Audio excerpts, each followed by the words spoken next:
آج اگر حکومت پوچھ لیتی ہے کہ یہ مال کہاں سے آیا، یہ بلیک منی ہے یا وائٹ منی، تو لوگوں کو جان کے لالے پڑ جاتے ہیں اور پھر ساری رات جو ہے وہ ٹیبل پہ وکیل بھی بیٹھا ہوتا ہے کہ کسی طرح سے ہم اس مشکل سے نکل جائیں اور ثابت کریں کہ یہ مال ہمارا کمایا ہوا ہے۔ یار حکومت پوچھ لے تو راتوں کی نیند اڑ جاتی ہے جب رب نے پوچھ لیا،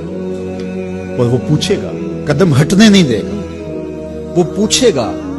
من این اکتسبہ، کہاں سے کمایا۔ بہت سارے لوگ ہیں جو مال کماتے ہوئے اس کو بھول جاتے ہیں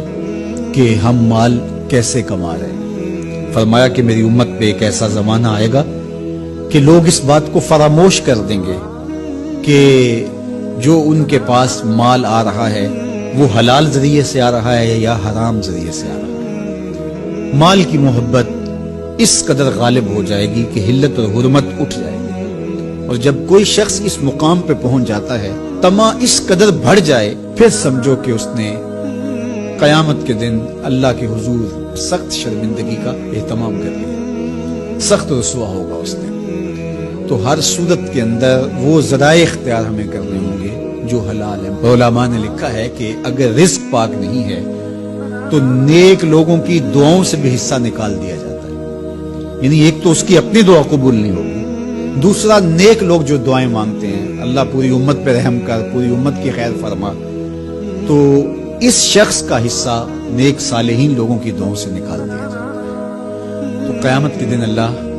اپنے حضور سے بندوں کے قدم ہٹنے نہیں دے گا جب تک یہ سوال نہیں پوچھ لے گا کہ تم نے رزق کمایا کہاں سے۔ اور پھر دوسرا سوال ہوگا کہ وفیما انفقہ، اس کو خرچ کہاں کیا۔ عمومی طور پہ ہم اس پہ تو زور دے دیتے ہیں کہ مال حلال ذریعے سے کمانا چاہیے،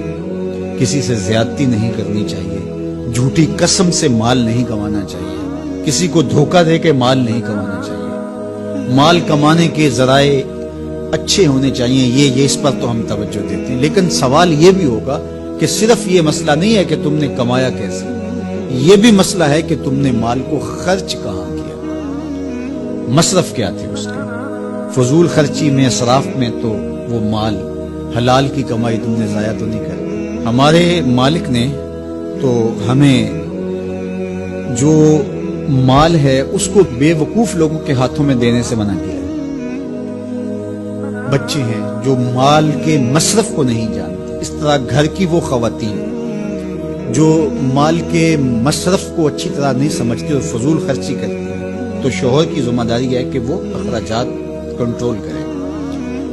یہ اس آیت کریمہ کی شرح کے اندر علماء نے لکھا کہ بے وقوفوں کو مال نہ دو،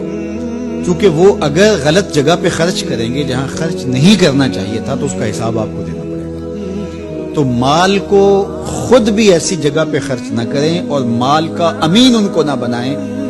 جو ایسی جگہ پہ خرچ کریں جو اس کا مصرف نہیں ہے۔ تو جو مال فضول خرچی میں اڑا دے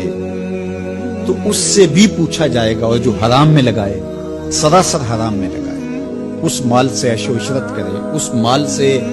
رشوت دے کے کسی کا حق چھینے، اس مال سے کسی پر ظلم کروائے، کسی پر زیادتی کروائے، تو کیا اس کو حساب نہیں دینا پڑے گا؟ تو ایک ایک پائی کا حساب دینا پڑے گا۔